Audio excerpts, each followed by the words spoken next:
Hi, my name is Danielle. I am an artist living in Texas. I have narcolepsy and epilepsy. I've been living with them for a while. It wasn't always like that though. I actually used to be healthy as a horse.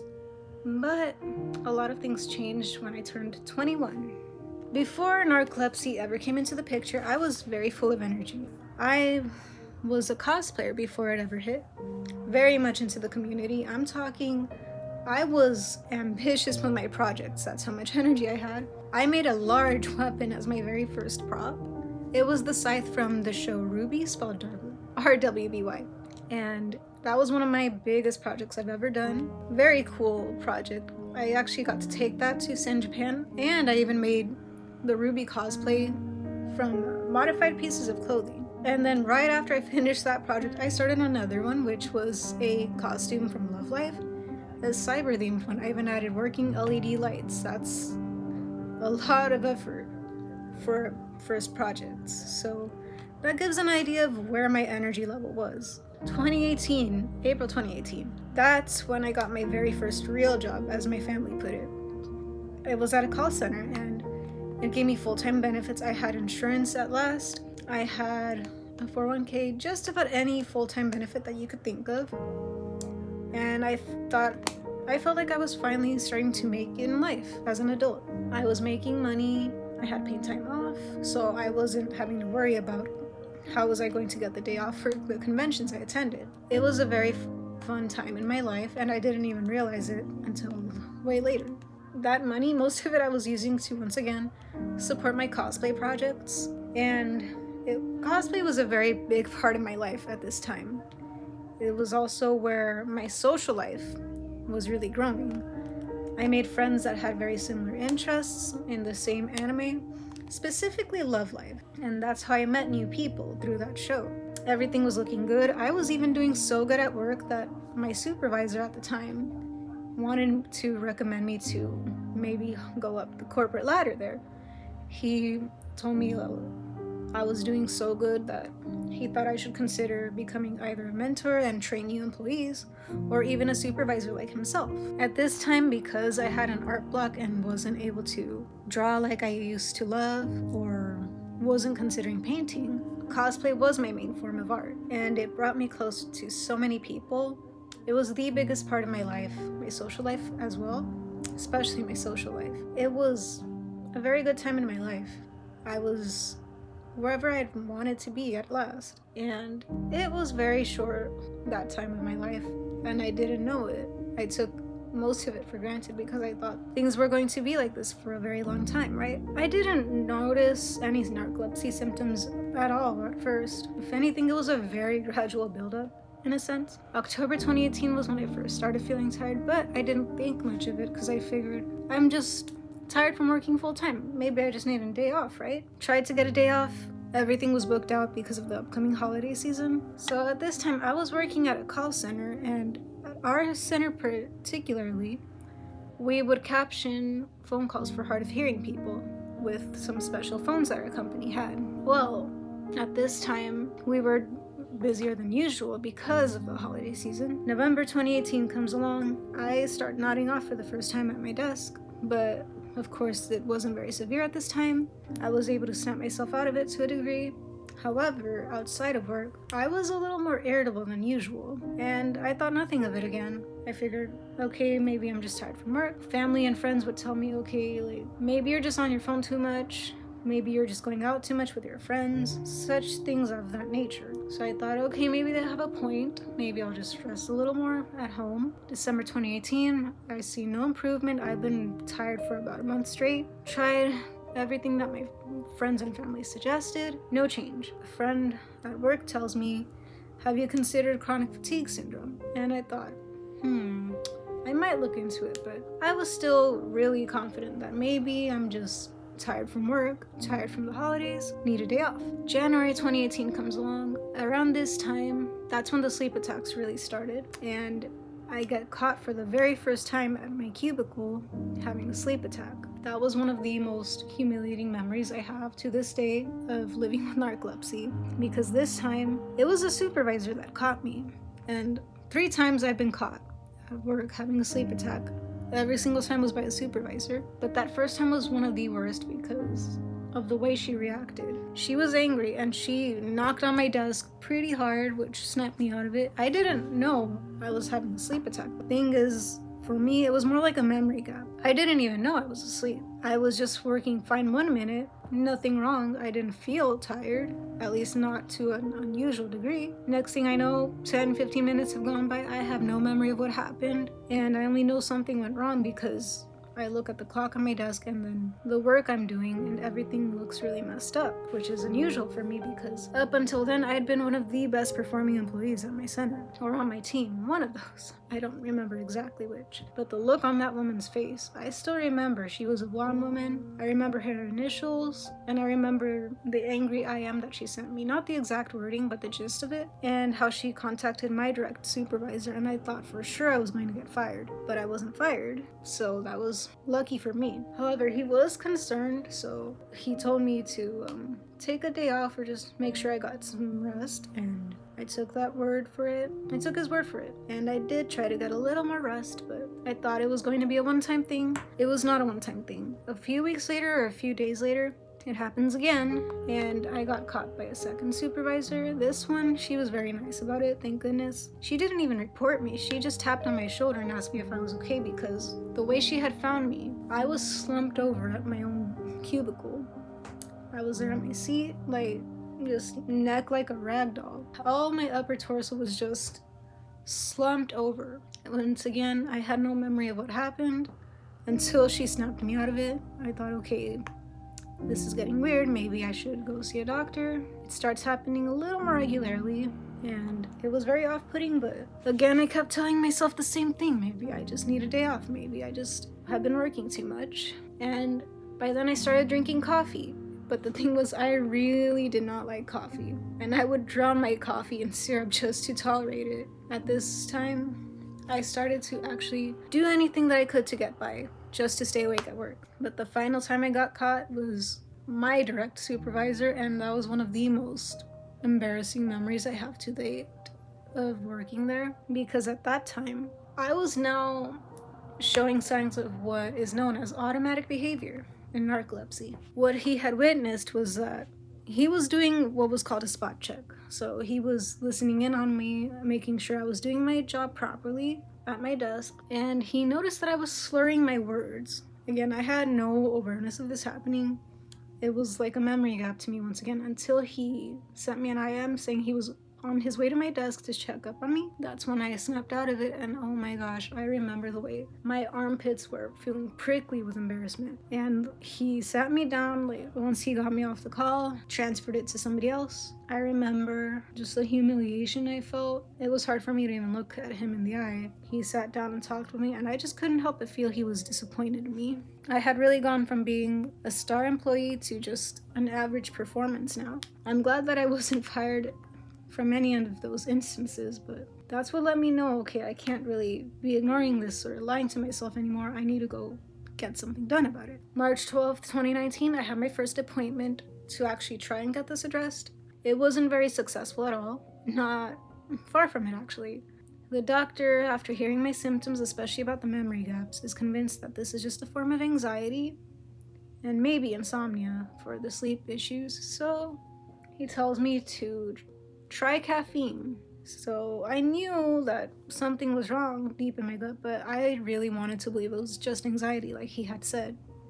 So again, I listened to him and just got by drinking caffeine, and it didn't really help much at all, actually. I was still having sleep attacks, maybe once or twice a day. I got through work by sheer will and caffeine alone. This went on for several months of that year, and all of that time is kind of a blur to me. Again, fall of that year comes around, it starts getting a little bit worse. I have occasional days, at least once or twice a month, where I have to call out because I just know I'm not going to be able to function that day. I also start having episodes of what is now known as cataplexy. My neck would suddenly just drop like a rag doll. Random times, no known cause. I just would be sitting at my desk on a call. My neck just flops. Sometimes it would be so hard that my headset would go flying off. And I started thinking to myself, okay, this is definitely not normal. I'm gonna have to go back to get this really properly addressed. November of 2019 comes along. Stress starts piling up in my personal life after my grandmother passes away and my mom gets hospitalized. And after that, that's when my symptoms shot up in severity. That cataplexy was no longer just applying to my neck. My jaw would sometimes go slack. It's like all muscle here I would lose control.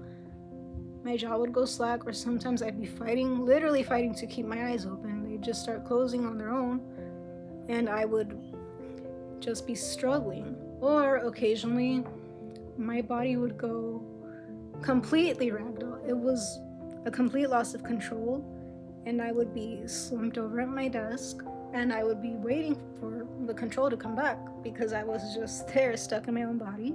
But the thing is, in those moments, I would be able to hear everything around me. I was still very much aware of what was happening, and I was trying to break out of whatever state I was in. It was like having sleep paralysis while you're awake and able to understand what's going on. And I would have sleep paralysis as well at night. I would also hallucinate, but it wasn't like the scary kind of hallucinations you would think of. Actually, they were very mundane hallucinations. I would see my cat sometimes at my desk. I would hallucinate that I was playing video games, or that I was going out with my parents, my family, but I was at my desk the entire time. And here's the thing, all of my symptoms were only really at work.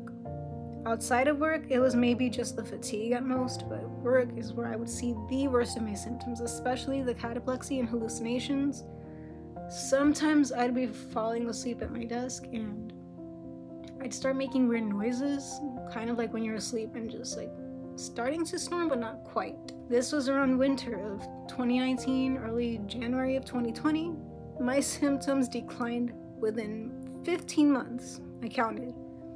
And by February 2020, I was no longer able to deny, okay, this is definitely not normal, something serious is going on. I make an appointment again with that same doctor from last time. He still insists it's something psychiatric, even though I'd clearly told him, hey, I'm basically passing out every day at work. I have no issue.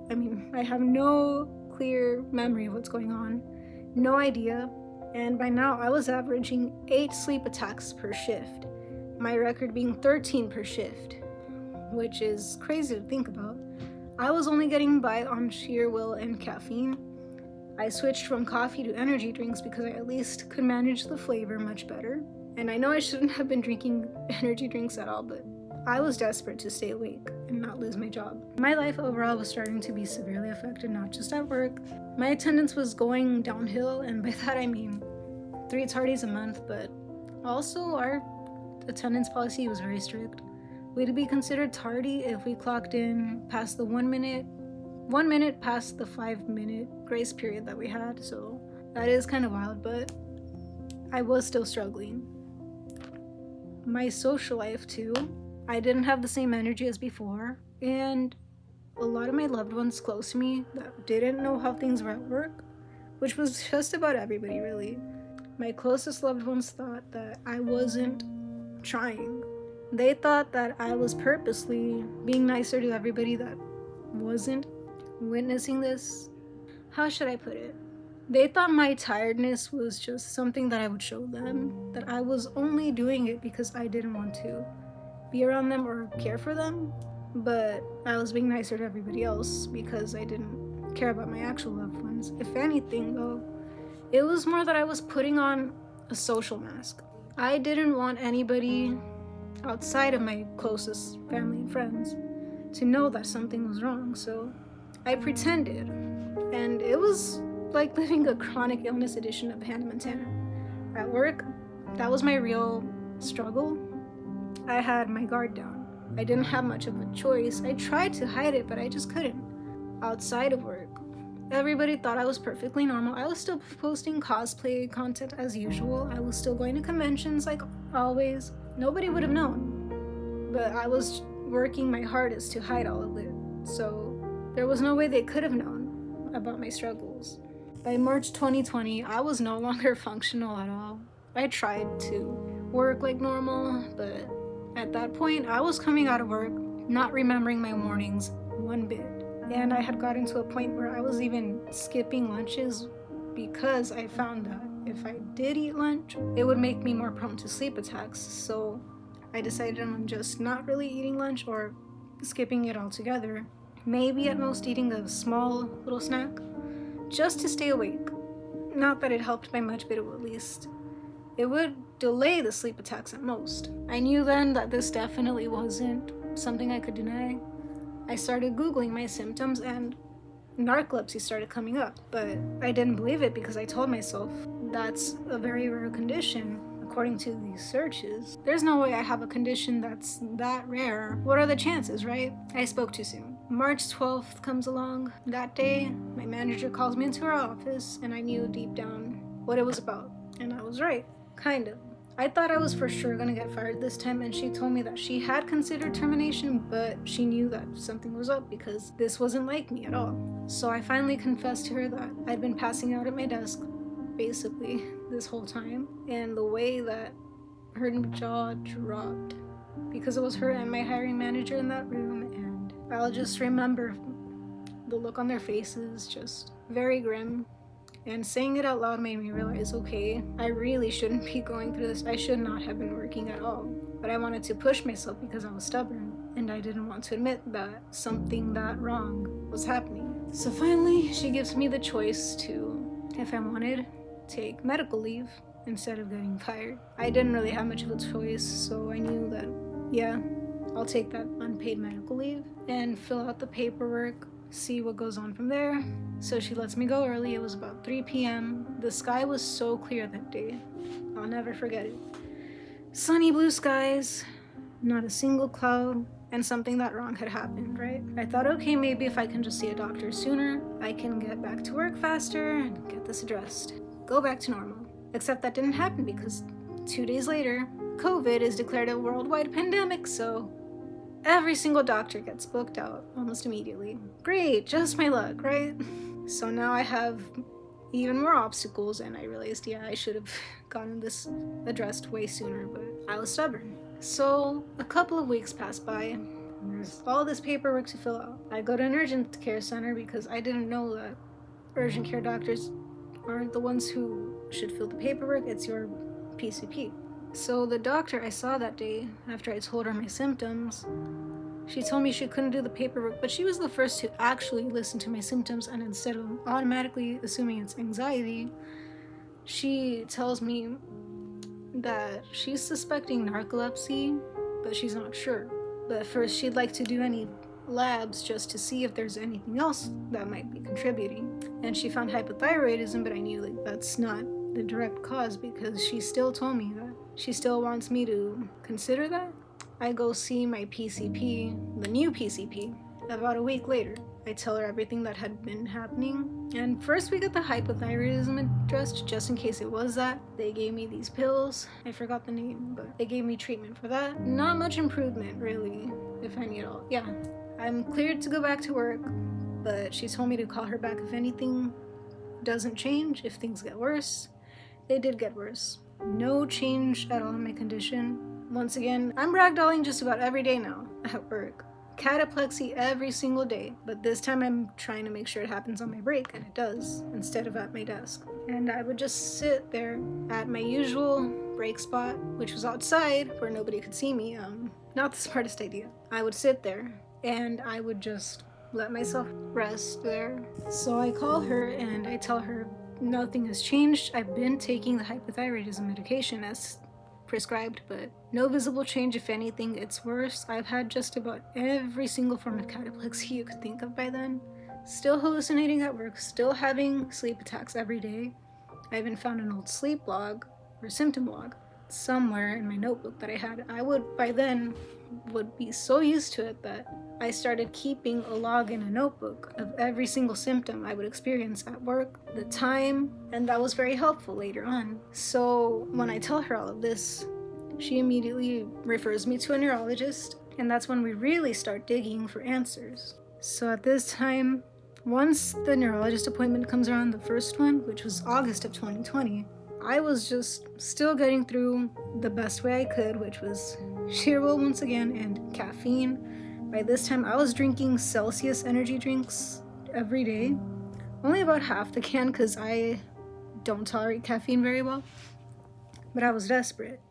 And that was the lowest amount of caffeine in an energy drink I could find, the healthiest as well. I go to the appointment, they had me do an EEG. It was not very comfortable. I had to sit in that chair for about an hour, just in like a little sofa type of chair. They turned the lights out after doing the little flashing light test and attaching all the wires to my head. This was the very first EEG I ever got done. They told me to just close my eyes, try to fall asleep. I wasn't really able to sleep because it's kind of hard to sleep when you have wires all over your head, right?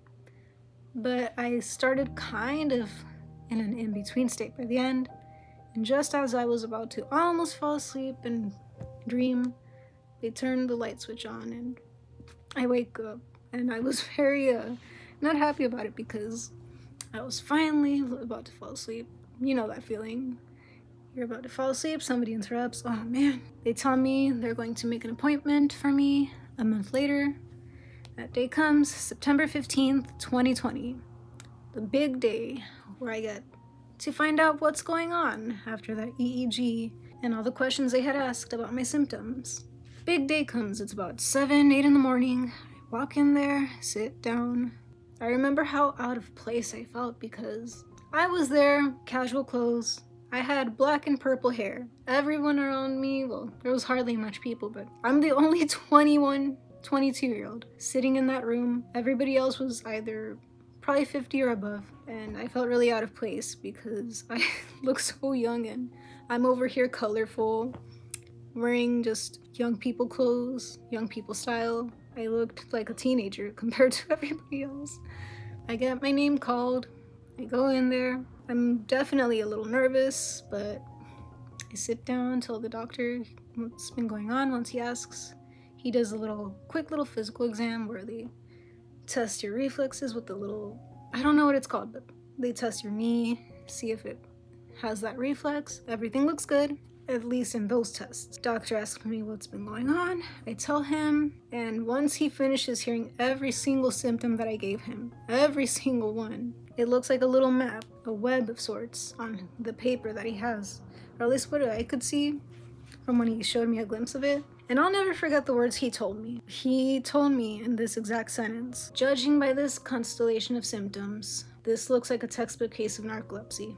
I'd already kind of knew it by then, that's the thing. But hearing it out loud, I didn't react. I thought I would have some sort of reaction. Most people do. Some people are angry that their body has done this to them. Some people cry. I bet a lot of people would cry hearing that it's an incurable disorder. There's no cure for it. I knew there was no cure for it because I'd already done plenty of research by then. But it was like I already knew the answers, so I had no feeling. I wasn't surprised. I wasn't in shock. It was like somebody telling me the sky is blue and the grass is green. It was just kind of like stating the obvious to me. He gives me a prescription for Adderall immediately.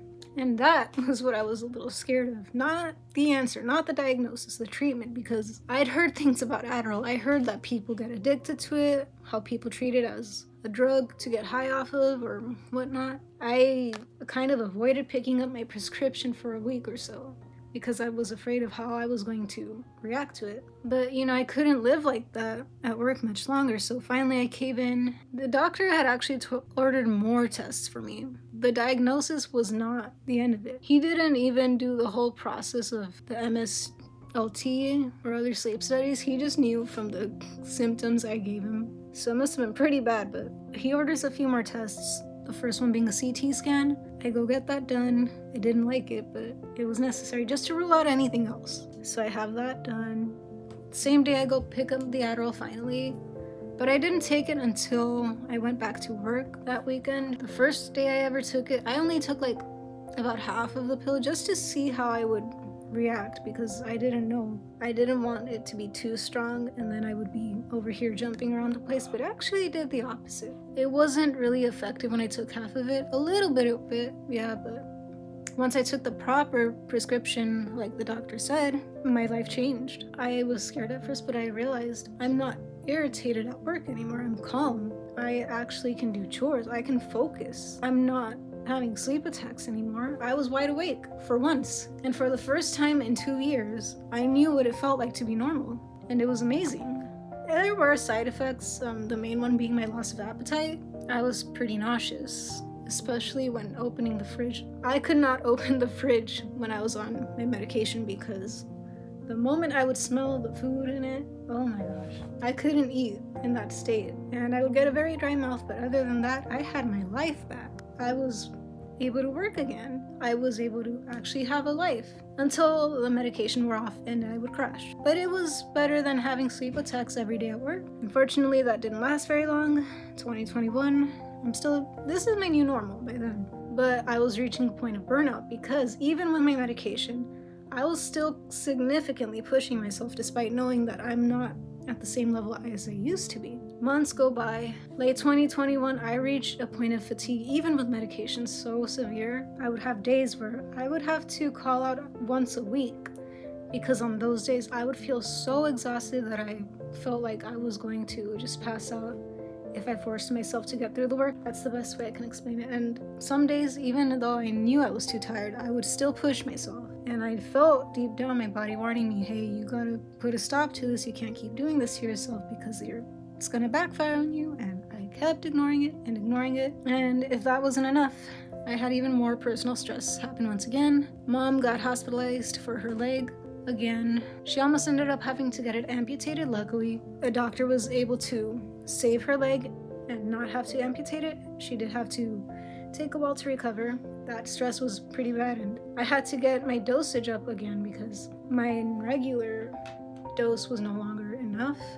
After that level of stress, my cataplexy was coming back, and so were the sleep attacks. I got that dosage increased, back to normal life again. More personal stress occurs at the end of the year, specifically a very intense trauma.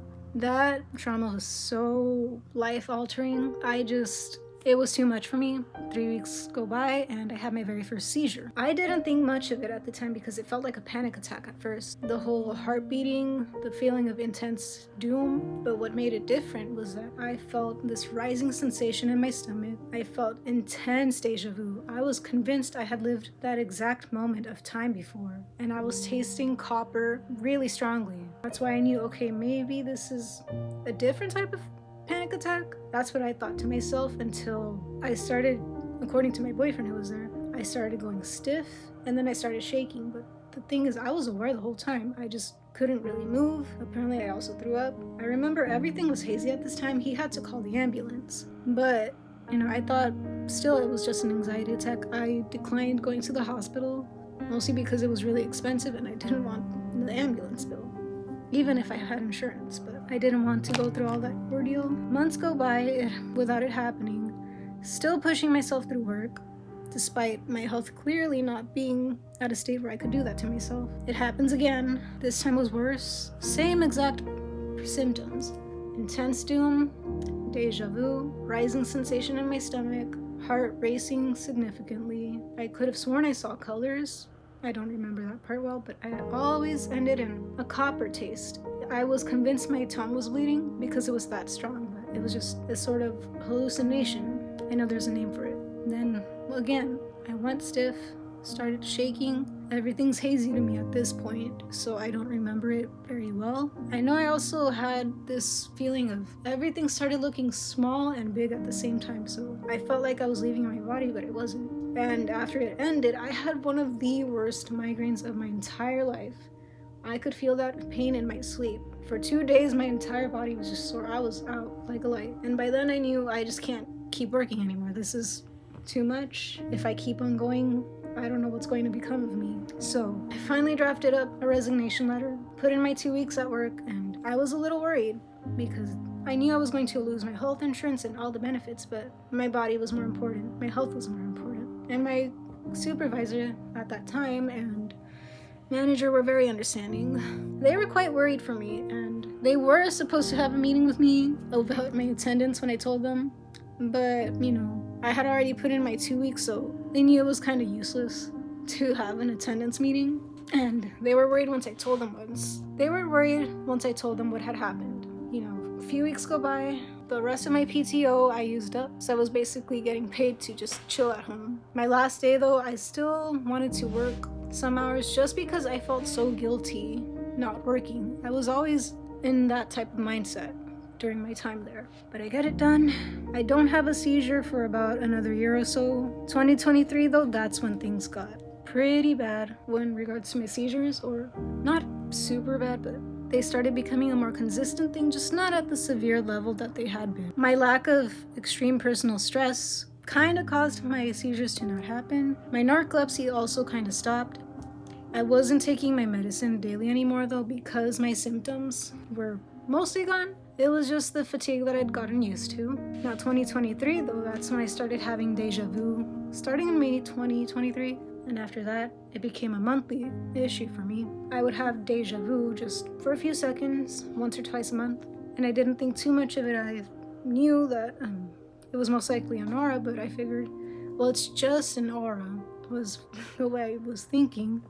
I didn't know that it was still something to be significantly concerned about, because at this time I didn't think I had epilepsy. I thought it was stress seizures or just weird panic attacks. So I didn't go get that addressed, and besides, the lack of health insurance made me very hesitant to go get anything checked out, and that ended up backfiring on me once again. October 2023 happens. October 8th, I have another seizure. This time it was caused by a fever that I'd caught from a roommate, and I actually have a video of that. I remember that it started with deja vu once again. That was always my warning sign. Really intense deja vu, and maybe a bit of a copper taste. I was watching Beavis and Butthead with my boyfriend in our room, and I was so convinced I had seen that episode before, that moment, but it was a new episode, so how can I already have seen it if it's brand new? And I realized, okay, maybe something's wrong, but I didn't want to think too much about it. I thought, okay, maybe I'm just imagining it, maybe I'm not actually having deja vu, maybe nothing's gonna happen. And then I had the seizure, triggered by the fever that I had caught from that roommate. So I remember feeling the same symptoms again. It was like the same type of sequence every day. Impending doom, deja vu, rising feeling in my stomach.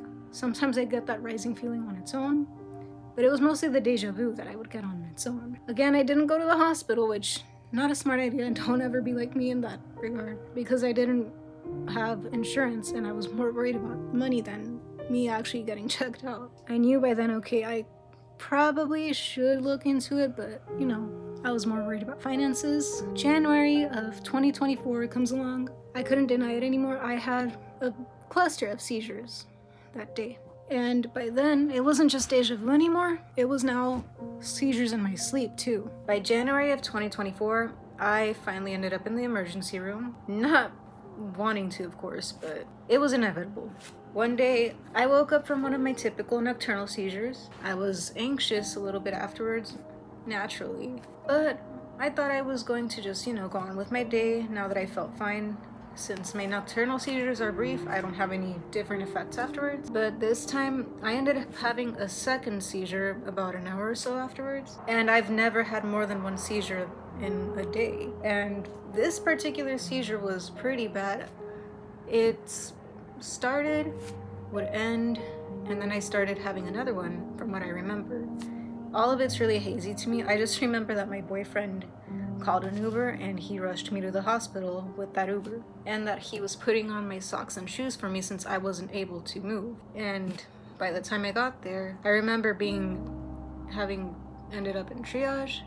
I remember when they were checking my pulse, my heart rate was somewhere at 126, 136, definitely around the 130 mark, and I really was convinced that this was the end for me.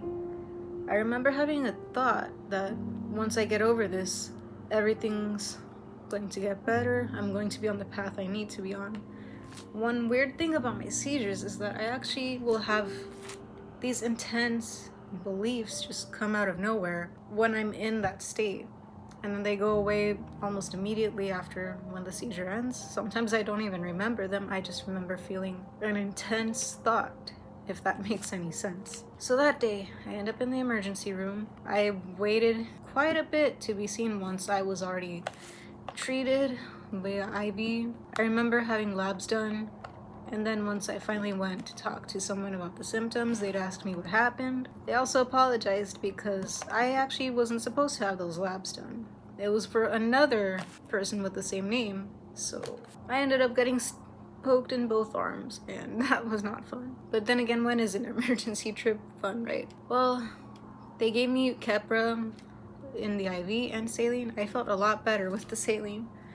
It did taste a little funny, but I was back to my normal self for the most part. Now, the actual stay, oh my gosh. I waited about 12 or so hours, I want to say, just to be put in a bed. And then I waited another hour or so just to get my urine testing done and CT scan that the doctor had ordered. Waited another few hours until it was 9 p.m. Keep in mind, my bed was in the hallway, not in an actual room. I was in the hallway.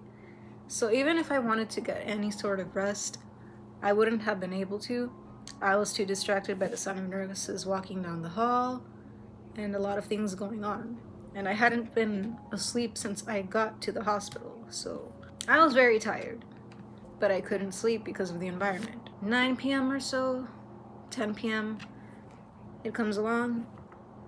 I get sent to do an EEG for 30 minutes. I sit there with all those wires stuck in my head again for what? This was, I want to say that was the third EEG I've done. So I already knew the drill. Come out of there and then go back to the hallway bed. Waited until 7 a.m. to finally get discharged. They told me, okay, well, we're going to have you to a follow-up appointment with another neurologist in the hospital. Okay, I'm fine with that, but they believed I had PNES. And I just felt that it wasn't the correct answer. Those are what I was calling stress seizures, but by then I knew enough after doing so much research that that couldn't have been the case.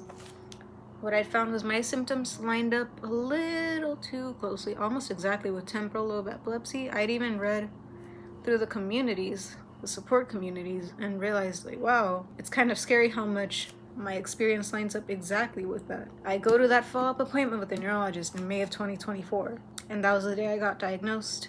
I told that neurologist, he was a new neurologist because my old one was hard to reach by now, but after telling him everything that I had been going through, all the symptoms, he gives me the diagnosis of partial epilepsy. It was a very long diagnosis with focal impaired awareness seizures. It's a mouthful, right? So I just call it epilepsy in general. If anybody wants specific seizure details, then I tell them focal impaired awareness. They used to be called complex partial. I'm not sure why the changes, but that is the exact term that was given to me to describe this type of seizures that I was having. And once again, I was having to adapt to a condition that can't be cured. It was like I restarted the entire grief process that I'd gone through with narcolepsy, and having to accept that once again, my life has changed and this is my new normal. I was prescribed Keppra when I was at the hospital, but that appointment I was still having auras, and my neurologist didn't like that, so he raised my dosage from 750 milligrams to 1,000 milligrams twice a day, which those were really big pills. They're about the size of my thumbnail. And I remember the first time I ever took them, I was shocked. I was like, is this the right size? Are y'all sure you didn't make a mistake? No, they were the right size. But yes, I had to go through that process of processing everything all over again. And I'm barely just now starting to get used to this life of having epilepsy now. My medication was adjusted last year because I was still having auras even after that medication raised. So now I take Keppra and Vimpat, which have been helpful in my case.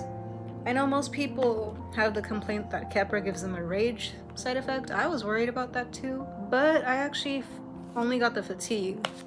I actually didn't get angry at all on it, which was a surprise. I was expecting the rage side effect. Vimpat, on the other hand, about the same, very little side effect. I was a little dizzy at times at first, but my body adjusted quickly and I finally stopped having auras. So now I'm just trying to get used to my life with both narcolepsy and epilepsy.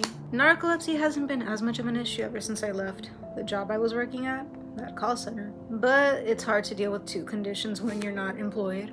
I haven't been since 4 years now. 2022, I resigned. It is a little embarrassing when people ask me about any form of employment, if I have a job where I work, and I have to explain the gist of I'm unemployed. I don't tell them the whole story, but it's very embarrassing to live like this sometimes. I want to be seen as somebody who works hard, but because of my circumstances, things are a little bit different for me now. And I understand that, but not a lot of people do. But as long as I know that these are my circumstances and I'm still trying my best, I think that's okay. I went through a lot, clearly, and I wasn't quite sure how to process it for a while. One day I decided to just randomly make a painting about how I felt about my experiences. This was back when I hadn't developed epilepsy yet. It was in November 2021. I finished my very first piece, my very first painting. I named it Bella Durmiente, Spanish for Sleeping Beauty. And the inspiration for that was I wanted to paint myself as Sleeping Beauty, but not the Disney version. I wanted a more darker take, in a sense. I painted myself as I looked at that time, but in just a regular gray shirt, which is what I would usually wear to bed, just a random t-shirt. And I surrounded myself with this darkness that I wanted to represent as the narcolepsy itself. I remember back then when I would have intense sleep attacks, or have those moments where I could really feel that sleep trying to, bring me down, like a weight on my shoulders. I imagined it as this dark entity just slowly trying to cover my eyes and push me down and bring me into sleep, drown me in it. So I kind of wanted to capture that in that first painting, especially with the rose. I always see Sleeping Beauty with a rose, but in this rose, I added these thorns that are just barely missing my fingertips. Just like how in real life I would just barely miss any accident. I could have easily gotten into one with all the times I had cataplexy, full body cataplexy. But because I was always sitting down, I would just narrowly avoid injuring myself. Same thing with epilepsy. Thanks to me having auras, I would just barely miss getting injured. With auras, I actually have time to get myself to safety. Not a lot of people can say the same. Not everybody has that luck, if you can even call it luck. And after the second painting I made in December, that one I called Bright Future, I added the quotes too to the title because it was a sort of illusion that I had broken out of, in a sense. I saw myself living a perfect life that others had projected onto me. I thought I was going to live the perfect 9-to-5 life, having a full-time job, having all these benefits. I thought I was going to follow the perfect path that others had. I thought I'd make enough money to finally go to college, get a car, get an apartment, all the things that society would expect of someone in their early 20s to have, right? And I purposely made that painting different from my typical style. I made it way too smooth on purpose. The colors are brighter compared to the rest of that collection, and I even went into like a corporate clip art type of aesthetic. And then I made another painting, almost the same setting, same idea in a sense, or the opposite of it. Same setting, just way different colors and a lot more realistic. This painting was the third I made from my narcolepsy collection. I named it I'm Just a Little Tired, all lowercase. That painting, I really did wear that sweater often in that. That painting is a realistic picture of how my life actually looked at that call center. That one represented the early days of narcolepsy, when I started feeling that constant sense of fatigue and trying to fight sleep. And the colors are all shades of gray, very monochrome palette. The only color was my makeup. And I really tried to bring that tiredness that you would feel in a call center setting. The gray cubicles, gray walls, the fluorescent lights. I really liked how that one turned out. After that, I didn't make another painting until about 2024, but I didn't finish it that year. I got back to it this year. That fourth painting is called Lapse. What kind of lapse is it? Is it a lapse in memory, a lapse in time, a lapse in performance? That's up to the viewer to decide. I added the puzzle pieces on this one to represent the gaps throughout my days and different time stamps in each gap.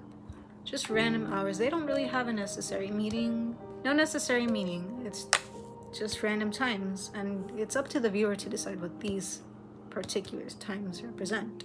The closed eyes with my headset on, that was me falling asleep during a sleep attack. And the fog, that's how it felt to me, having a sleep attack. So this is what that painting represents. Then after that, I moved on and completed painting number 5, which I named January 23rd, 2019. That one represents the scene of the very first time I got caught having a sleep attack at work. That was one of the most embarrassing days of my life. One of the worst memories I have of dealing with narcolepsy in general. And then, as an add-on to the painting, there's painting number 6, which I named Spotted, Checked, Spot Check.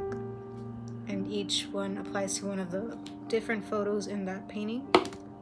2 hands and an eye.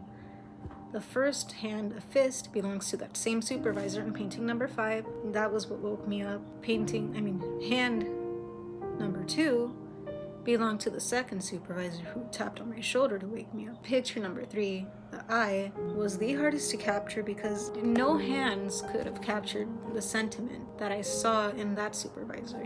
It was one of the worst moments as well, right alongside that angry supervisor, because not only was he my direct supervisor, he was also the best I'd ever worked with, and having him see me like that was just, I felt like I had let him down. That's why it really hurt for him to catch me in such a state, and I didn't want to let him down or anything like that because I really looked up to him. He was easily the best in our center at what he did, so it really hurt me, him catching me like that, because he had been recommending me to be a supervisor or mentor, and I didn't want to let him down in that regard. So when that happened, I felt like I had. And things just weren't really the same once I had reached that. Painting number 7, the most recent paint. That one I named It's Just, and then there's a blank.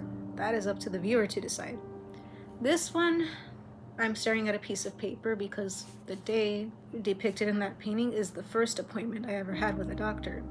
And I remember him when he told me that it was probably just anxiety and insomnia. He printed out a packet from a site like WebMD and handed it to me. And I remember sitting at a desk. No, it was at a table in the break room. I remember staring at that packet and just feeling really annoyed because I went all this way to get some answers, knowing something was wrong, only for me to be given a packet on something that clearly was not the answer. If it had been as simple as insomnia, I know I would not have been borderline passing out, or actually passing out at my desk. So that's the emotion I wanted to depict in painting number 7. And it wasn't just for me and my narcolepsy collection of paintings, which is not complete. It has a long way to go, but that painting, I made it for all of us that have been misdiagnosed and felt unheard by medical professionals in the field. I know a lot of people that have gone through that, opened up their heart, been vulnerable, told a doctor, hey, this is what's going on. I know something is wrong. Can you please help me figure out what's going on? Do you think we can figure this out? Only to be told, it's just anxiety. It's just this, it's just depression. They slap on the simplest answer they can muster instead of admitting, okay, I don't know what's going on, but we can look into this, or anything along those lines. I would much rather hear, I don't know, instead of, it's just anxiety. And I hear a lot of stories about being dismissed in such a way and then it causing into way bigger issues that could have easily been prevented had someone just looked further into it from the beginning. That is why I started this art collection of mine, because I want other people to know that they're not alone in that feeling. Out of all the things I've made, these paintings have helped me the most in processing my conditions and my life with them. They're getting me closer to accepting this whole idea of living with 2 chronic neurological disorders. And I'm also starting an epilepsy collection on the side as well. That I have yet to get a lot of inspiration for, but I'm getting there. I did make one painting from when I was in the hospital. I painted that moment to just kind of process those feelings because it was a very scary time for me. I remember it was a lot of feelings for me at once, and just painting and the whole process of it really helped me sort out all the thoughts in my mind about the things I had seen, the things I felt, everything that I had gone through during that time. It's like when your hand has the brush and you're just applying the paint to the canvas. Your body's just repeating some motions, but your mind is somewhere else. And I think that mixture is what really helps with the processing. I'm working hard on these collections because I think that art is like a universal language. People all recognize the greats, Van Gogh, Frida Kahlo, Mona Lisa. They recognize a lot of big pieces, and we all understand visuals. So I think that's why this collection in general and the idea of it can reach people a lot better than just sharing information. Infographics and data can help understand, yes, but it doesn't help people understand the actual emotions that we go through as patients, or the people that are affected by what they see in those loved ones that experience these conditions. Seeing what it's like for us in visual language, I think that would help people better understand that narcolepsy isn't just this comedic thing. A lot of media really misrepresents narcolepsy. People think that it's just falling asleep and then you fall right there, flop into your soup, or just fall asleep at the most inconvenient times. They think it's just about, oh, you can sleep all you want. Honestly, if I had the choice, I would not be sleeping as much as I do. If anything, sleep felt like a prison to me, especially in those days that I was at work and constantly going through that. And epilepsy, I see it always watered down to, it's about not being able to look at flashing lights. Actually, it's only about 3% of the population that has epilepsy that can't handle flashing lights or are photosensitive.